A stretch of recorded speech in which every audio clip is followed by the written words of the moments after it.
आप अगर चंद लाख हो, चंद करोड़ हो और काबिल हो तो आप लीड करोगे। आप अरबों में भी हो तो इसका मतलब है कि अरबों कमी है उन लोगों के जो डोमिनेट कर रहे हैं, जो दुनिया को ड्राइव कर रहे हैं, जो लीड कर रहे हैं। अच्छा, मैंने एक रिसेंटली एक लेक्चर सुना है इजराइल के प्राइम मिनिस्टर का। अच्छा, एक छोटी सी हकीर सी मामूली सी मिसाल, अल्लाह पाक करम करे, एहसान करे कि वो बल बंदर रोशन हो जाएं, वो जोत, वो शमें जल जाएं कि बात समझ में आने लगे कि हो क्या रहा है। इसराइल का रकबा है टोटल 22,145 मुरब्बा किलोमीटर और आलम इस्लाम के सिर्फ एक मुल्क पाकिस्तान का है 881,913 और वो कितना है 22,145। कोई कंपैरिजन है? एक मुसलमान मुल्क के रकबे से भी कहीं कम रकबा है इसराइल का। और अब एक बात है, झटका लगा मुझे भी, हालांकि मैं पढ़ने लिखने वाला आदमी हूँ, मेरा तो प्रोफेशन है, मेरा पैशन भी है, मेरा शौक़ भी है, मैं तो सच्ची बात है इस बेसमेंट से निकलता नहीं, मेरा ज़्यादा वक्त पढ़ाई में गुजरता है। लेकिन मुझे भी ना ये बात खंजर की तरह लगी कि इसराइल की टोटल आबादी है 85 लाख के करीब, 85 लाख। और 85 लाख क्या है? दुनिया की टोटल आबादी के 1% का 10वां हिस्सा। और वो कर क्या रहे हैं? ये उनके प्राइम मिनिस्टर का लेक्चर है, वो टहल टहल के बात कर रहा है और उसके एक एक जुमले में क्लैप आ रही है और वो सच्ची आ रही है। ये नहीं कि हमारा तो जवाब ही नहीं, पल्ले कुछ नहीं लेकिन हमारा जवाब ही नहीं, ये नहीं, वो फैक्ट्स बयान कर रहा है और लोग क्लैप कर रहे हैं। वो क्या कह रहा है? चंद बातें। वो कह रहा है कि आपके बैंक अकाउंट्स की साइबर सिक्योरिटी में इसराइल वर्ल्ड लीडर है। जिनको ये बात समझ आ जाएगी, छोटे बच्चों को नहीं आएगी, जिनका वही शरा खानगी का मैंने रोना रोया है कि आपके बैंक अकाउंट्स की साइबर सिक्योरिटी में इसराइल नंबर 1 है, वर्ल्ड लीडर है। और साइबर सिक्योरिटी की मद में ग्लोबल प्राइवेट साइबर इन्वेस्टमेंट के 20% हिस्सेदार है ये मुल्क, यानी अपने साइज से 200 गुना ज्यादा, 200 टाइम्स मोर। स्मार्ट व्हीकल्स में इसराइल नंबर 1 है, वर्ल्ड लीडर है। 500 टेक कंपनीज हैं जो दुनिया को ड्राइव कर रही हैं, they are owned by them. इधर क्या है?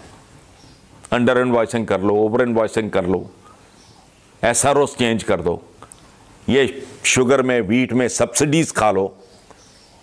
ये सब्सिडीज नहीं, ये मुल्क को खाने वाली बात है। उधर क्या है? 500 टेक कंपनीज। अच्छा, अब एक बात है जो हम कहते हैं कि हम ज़रई मुल्क हैं, हम सोचते भी नहीं। हर एक के गर्दन के गिर्द गिरेबान होता है, कभी तो बंदा उसमें झांक के देख ले कि हक़ाइक़ क्या हैं। एक चीज़ है ड्रिप फर्टिलाइजेशन, ड्रिप इरिगेशन। अच्छा, ये टेक्नोलॉजी की वजह से इस सुनने से ताल्लुक़ रखता है, ये शायरी है, ये मोज़ा है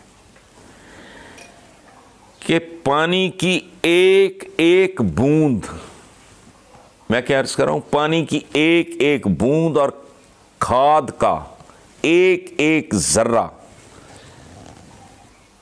सिर्फ उस पौधे तक उतनी मिकदार में पहुंचता है जितनी इंडिविजुअली हर पौधे की ज़रूरत होती है। यार सुभान अल्लाह, ये मुझसा है। यानी आपने 50,000 एकड़, 1,00,000 एकड़ फसल काश्त की है, पानी पौधे को इंडिविजुअली उतना मिलेगा जितना उसको चाहिए।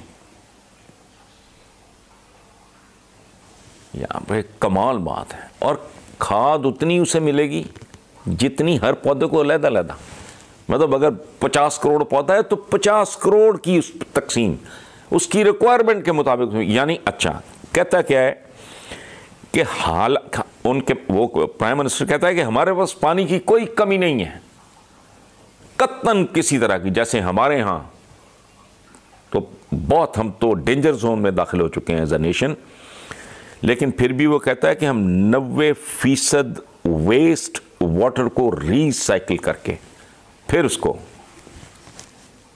वो पानी में तब्दील कर लेते हैं, जो काबिल इस्तेमाल पानी में।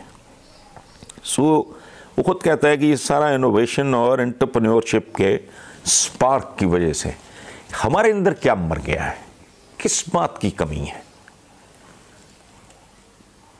पहली कमी तो ये है कि ये बात, सादा सी बात हमें समझ नहीं आ रही कि ये तादाद का अहद है ही नहीं, ये इस्तेदाद का अहद है। नंबर गेम तब होती थी जब बर्छे, तब भाले और तलवारें और तीर कमान चलते थे। इधर लाख का लश्कर है, उधर कम से कम लाख का तो हो या 1.5 का। अब तो नहीं है, एक आदमी एक चीज़ करता है तो वो फिर डोमिनेट करता है, वो कम्युनिटी, वो उस मज़हब के मानने वाले, उस मुल्क के लोग, उनकी शान व शौकत ही और तरह की। हम किन चीज़ों में उलझे हुए हैं, ये भी कमाल की बात है। फिर शायद मैं रिपीट कर रहा हूँ, मुझे माफ़ कर दें कि मेरे लिए दुख की इंतहा है कि अरब्स और ईरानियंस का एक तारीख़ है, मैंने नहीं लिखी, मैंने नहीं बनाई, वो आपस में उनका क्या रिलेशनशिप है। अच्छा, ये रमज़ानुल मुबारक पे ये तरावी कहाँ पढ़नी है और कैसे होना है, ये सारा कुछ उन्होंने अपने अपने तौर पे एक ही फ़ैसला किया। हमारे यहाँ जो कुछ है, लेकिन यहाँ मैं समझता हूँ मौलाना फजलुर रहमान को मुबारकबाद देनी चाहिए। मैं तो उनको सलाम पेश करता हूँ। उन्होंने कहा कि मैं घर पे तरावी पढ़ूँगा और घर में ही अपनी सौम सलात की जो पाबंदी है, तो माई हैट्स ऑफ टू हिम। मैं नहीं एक्सपेक्ट कर रहा था इतना एक हुक्म है हमें तो मुसलमान को कहे कि मोमिन की फरासत से डरो, तो फरासत और क्या है। और वो कहते हैं कि भाई ये अगेन ये हमारी तालीमात का हिस्सा है कि मोमिन की एक पहचान ये है कि वो अपने असर, जिस अहद में वो ज़िंदा होता है, जिस ज़माने में वो ज़िंदा होता है, उसके तकाज़ों को समझता है और उनको वो एड्रेस करता है। मसलन कुरान पाक में है कि लागर ऊँटनियों पे बैठ के और कश्तियों में बैठ के आओ आज के लिए। लागर ऊँटनी का मतलब कमज़ोर नहीं, वो स्मार्ट होती है, वो ज़्यादा तेज़ चलती है। तो अब कौन इस्तेमाल कर रहा है जी लागर ऊँटनियाँ? आपने बगैर किसी इश्तिहाद के खुद ही कर लिया, अच्छा किया। सो क्यों आपको तकाज़े की समझ आई, अब बहुत अच्छी बात है। सो ओवरऑल भी हमें ना एक दफ़ा सोचना चाहिए, कोई थोड़ा इस शहद में जिसमें हम जिंदा हैं, इसके तकाज़ों को समझने की थोड़ी बहुत कोशिश करें। Thank you very much.